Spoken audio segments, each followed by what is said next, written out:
সদ্য টি-20তে চ্যাম্পিয়ন হয়েছে ভারত। অন্যদিকে তরুণ ভারতীয় দল 5 ম্যাচের টি-20 সিরিজের প্রথম ম্যাচে জিম্বাবুয়ের কাছে 13 রানে পরাজিত হয়। তারুণ্যে সজ্জিত ভারতীয় দলের পারফরমেন্স ছিল খুবই হতাশাজনক। এদিন জিম্বাবুয়ের কাছে 13 রানে হেরে 5 ম্যাচের টি-20 সিরিজের 1-0-তে পিছিয়ে ভারতীয় দল। এদিন টিম ইন্ডিয়ার একাধিক খেলোয়াড়ের প্রথম টি-20 ম্যাচে অভিষেক ঘটে। রিয়ান পরাগ, অভিষেক শর্মা এবং ধ্রুব জুয়েলের মতো খেলোয়াড়রা তাদের প্রথম ম্যাচ খেলেন। এদিন প্রথমে ব্যাটিংয়ে নেমে নির্ধারিত ওভার শেষে 9 উইকেট হারিয়ে মাত্র 115 রান সংগ্রহ করে জিম্বাবুয়ে। দলের হয়ে সর্বোচ্চ ক্লাইভ মাটান্ডে 29 রান করেন।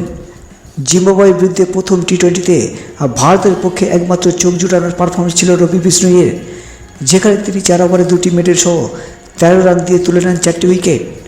মাত্র 115 রানের সহজ লক্ষ্য তাড়া করতে নেমে জিম্বাবুয়ে বোলারদের সামনে 102 রানে গড়িয়ে যায় ভারত। রানের খাতা খোলার আগেই আউট হয়ে ফিরে যান অভিষেক শর্মা ও রিঙ্কু সিং। সর্বোচ্চ 31 রান করেন অধিনায়ক শুভমান গিল। জিম্বাবুয়ের অধিনায়ক সিকান্দার রাজা ব্যাটিংয়ে 100 রান করেন এবং বোলিংয়ে নেমে 3 উইকেট নিয়ে ম্যাচ সেরার পুরস্কারও পান। এই জয়ের জন্য জিম্বাবুয়ের খেলোয়াড়দের প্রশংসা করতেই হয়।